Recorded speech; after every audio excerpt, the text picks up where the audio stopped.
Indian railway 21 सितंबर से 40 clone ट्रेनें चलाने जा रही है और इन ट्रेनों का शेड्यूल जारी कर दिया गया है। नई ट्रेनें श्रमिक और स्पेशल ट्रेनों के अलावा होंगी। इसमें 38 ट्रेनों का किराया हमसफर एक्सप्रेस के बराबर होगा। लखनऊ और दिल्ली के बीच चलने वाली 2 क्लोन ट्रेनों में सफर करने के लिए जनशताब्दी एक्सप्रेस के बराबर किराया देना होगा। इन ट्रेनों में 10 दिन पहले टिकटें बुक कराई जा सकेंगी और ये सिर्फ रूट में आने वाले ऑपरेशनल हॉल्ट्स और डिविजनल हेडक्वार्टर्स पर रुकेंगी। इन ट्रेन्स के लिए टिकटों की बुकिंग 19 सितंबर से शुरू होगी। चुनाव आयोग की उच्च स्तरीय टीम ने कोरोना संकट के बीच बिहार में स्थानीय प्रशासन द्वारा किए जा रहे चुनाव तैयारियों पर संतोष जाहिर किया है। विधानसभा चुनाव का जायजा लेने आयोग की टीम बिहार दौरे पर है। उम्मीद की जा रही है कि इसके बाद बिहार चुनाव से संबंधित कार्यक्रम की घोषणा की जा सकती है।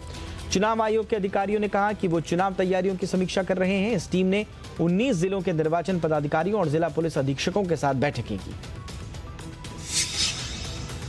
इस साल उत्तर प्रदेश में पंचायत चुनाव नहीं हो सकेंगे। हालांकि राज्य निर्वाचन आयोग ने चुनाव की प्रक्रिया भी शुरू कर दी है और तैयारियों को भी शुरुआत उनकी कर दी गई है। अक्टूबर से बूथ लेवल ऑफिसर घर घर जाकर वोटर लिस्ट की जांच करेंगे। 29 दिसंबर तक वोटर लिस्ट का प्रकाशन होगा। ऐसे में इस साल पंचायत चुनाव होने की कोई संभावना दिख नहीं रही है। राज्य की 59,163 ग्राम पंचायतों के मौजूदा ग्राम प्रधानों का कार्यकाल 25 दिसंबर को समाप्त हो रहा है। पंचायत के चुनाव कराने के लिए चुनाव आयोग को कम से कम 6 महीने का समय चाहिए होता है।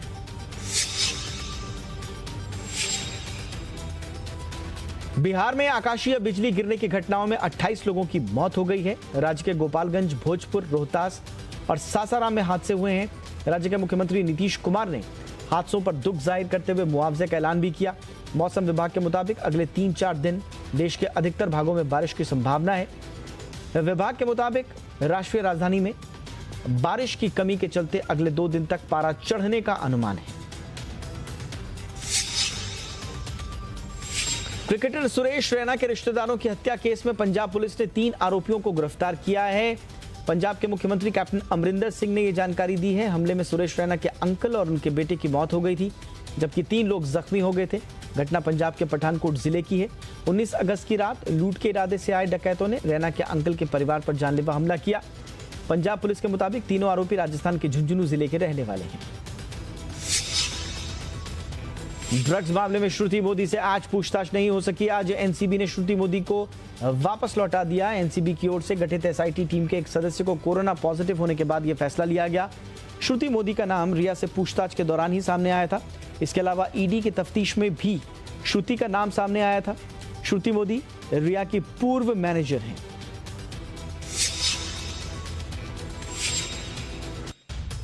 राज्यसभा सांसद और अभिनेत्री जया बच्चन के ड्रग्स वाले बयान को हेमा मालिनी का समर्थन मिला है। हेमा मालिनी ने जया बच्चन के विचारों पर अपनी सहमति जाहिर करते हुए कहा कि कुछ लोगों की वजह से पूरी इंडस्ट्री को बदनाम नहीं किया जा सकता या सभी को ड्रग्स से जोड़ना गलत है।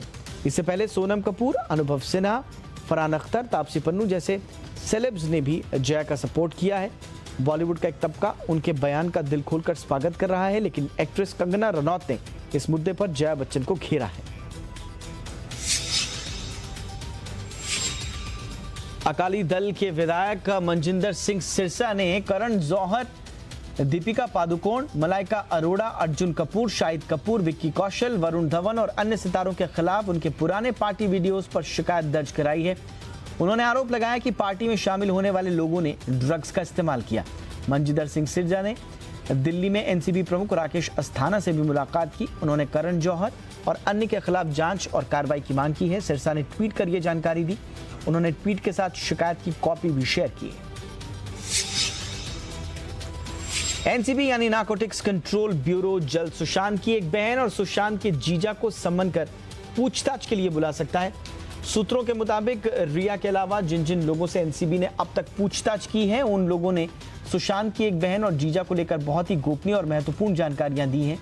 सुशांत की एक बहन और जीजा पर पूछताछ के दौरान कुछ आरोप भी लगाए गए हैं। ये महत्वपूर्ण और अहम जानकारियां एनसीबी की जांच के लिए बेहद महत्वपूर्ण है और चौंकाने वाली हो सकती हैं। सूत्रों का कहना है कि एनसीबी सुशांत की बहन और जीजा से पूछताछ कर सच जानना चाहता है। बॉलीवुड के महानायक अमिताभ बच्चन एक बार फिर से छोटे पर्दे पर वापसी की तैयारी कर रहे हैं और इसके लिए तैयार हैं। कौन बनेगा करोड़पति का मंच सज चुका है। अमिताभ शो के नए एपिसोड्स की शूटिंग कर रहे हैं और जल्दी दर्शकों को शो देखने को मिलेगा। अमिताभ ने आज शो के सेट से अपनी कुछ तस्वीरें शेयर की हैं और बताया कि वो 12 घंटे काम कर रहे हैं। ऑडियंस वाले सेक्शन की जगह इस बार स्क्रीन्स देखने को मिलेंगी। अमिताभ बच्चन की ओर से शेयर की जा रही इन तस्वीरों में फैंस का एक्साइटमेंट और बढ़ा दिया है। इंडियन प्रीमियर लीग यानी कि आईपीएल 2020 के आगाज में अब कुछ ही दिन बचे हैं। इस बहुप्रतीक्षित T20 टूर्नामेंट का आगाज 19 सितंबर को अबू धाबी में होगा। उद्घाटन मैच के पिछले चैंपियन मुंबई इंडियंस और चेन्नई सुपर किंग्स के बीच मुकाबला होगा। भारतीय क्रिकेट बोर्ड के सचिव जय शाह ने अपने ट्विटर हैंडल से दुबई और अबू धाबी के स्टेडियम्स की तस्वीरें शेयर की हैं।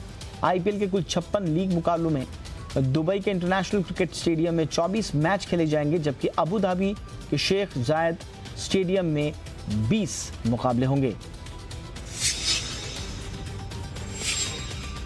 ऑस्ट्रेलियाई गेंदबाज जेम्स पैटिंसन ने भारत के जसप्रीत बुमराह को T20 में वर्ल्ड का बेस्ट बॉलर बताया है। उन्होंने कहा कि आईपीएल के आगामी सीजन में मुंबई इंडियंस में बुमराह के साथ खेलने को लेकर वो उत्साहित हैं। मुंबई इंडियंस के ट्विटर हैंडल पर एक वीडियो शेयर किया गया जिसमें पैटिंसन ने कहा कि दुनिया के बेस्ट गेंदबाजों के साथ काम करना शानदार रहेगा। पाकिस्तान के पूर्व तेज गेंदबाज राणा नावेद ने दावा किया है कि उन्हें भी इंग्लैंड में क्लब क्रिकेट के दौरान नस्लभेद का सामना करना पड़ा। राणा ने कहा कि उन्होंने 2008 और 2009 में यॉर्कशायर की ओर से खेला था। स्टेडियम में लोग उन्हें गालियां देते थे। उन्होंने कहा कि ऐसी प्रताड़ना के बाद कई बार खुदकुशी के विचार भी सामने आने लगते हैं। इससे पहले पाकिस्तानी मूल के पूर्व इंग्लिश अंडर 19 कप्तान अजीम रफीक ने भी नस्ल भेद को लेकर प्रताड़ना की बात कही थी। अजीम के मुताबिक यॉर्कशायर टीम मैनेजमेंट की तरफ से भी उनके साथ नस्ल भेदी बर्ताव होता था। कोरोना के चलते पाकिस्तान और ऑस्ट्रेलिया के बाद अब इंग्लैंड क्रिकेट बोर्ड की आर्थिक स्थिति भी खराब हो गई है। बोर्ड ने अपने 20% कर्मचारियों को नौकरी से निकालने की तैयारी कर ली है। बात ईसीबी के सीईओ टॉम हैरिसन ने यह बात कही है। हैरिसन ने ईसीबी की वेबसाइट पर जारी किए गए बयान में कहा कि क्रिकेट को कोरोना के कारण अब तक 100 मिलियन पाउंड का नुकसान हो चुका है। उन्होंने कहा कि यदि महामारी 2021 गर्मियों तक चली तो 200 मिलियन पाउंड तक का नुकसान झेलना पड़ सकता है। फोर्ब्स ने 2020 में सबसे ज्यादा कमाई करने वाले फुटबॉलर्स की लिस्ट जारी कर दी है। इसमें अर्जेंटीना के लियोनेल मेसी करीब 924 करोड़ रुपए की कमाई के साथ लगातार दूसरे साल टॉप पर बने हुए हैं। कोरोना के कारण उन्होंने पिछले साल के मुकाबले 7 करोड़ रुपए की कम कमाई की है। वहीं पुर्तगाल के रोनाल्डो 858 करोड़ रुपए की कमाई के साथ दूसरे नंबर पर हैं। हालांकि कोरोना के बीच उनकी कमाई पिछले साल के मुकाबले 59 करोड़ रुपए बढ़ी है। इस बार फ्रांस के किलियन एम्बापे ने सभी को चौंकाया है। वो पहली बार टॉप 5 में शामिल हुए हैं। जापान की संसद में आज हुए मतदान में योशिहिदे सुगा को औपचारिक तौर पर नया प्रधानमंत्री चुन लिया गया। स्वास्थ्य कारणों के चलते शिंजो आबे ने प्रधानमंत्री पद से इस्तीफा दे दिया था। सुगा को सोमवार को जापान के सत्तारूढ़ लिबरल डेमोक्रेटिक पार्टी का नया नेता चुना गया था और इसके साथ ही उनका प्रधानमंत्री बनना तय था। मंत्रिमंडल के प्रमुख सचिव रहे योशिहिदे सुगा लंबे समय से आबे के करीबी रहे हैं। प्रधानमंत्री नरेंद्र मोदी ने जापान के नए पीएम चुने गए योशिहिदे सुगा को बधाई दी है। रूस में हुई एससीओ यानी शंघाई सहयोग संगठन के सदस्य देशों की एनएसए की बैठक में पाकिस्तान ने अपना नया नक्शा पेश किया। इसे भारत ने काल्पनिक करार दिया। भारत के एनएसए अजीत डोभाल ने इसका विरोध करते हुए बैठक छोड़ने का फैसला किया। इस घटना के बाद रूस की तरफ से भारत को भरोसा दिलाया गया कि वो पाकिस्तान के इस रवैये का समर्थन नहीं करता है। रूस ने कहा कि उसे उम्मीद है कि इससे भारत और रूस के रिश्ते पर कोई असर नहीं पड़ेगा।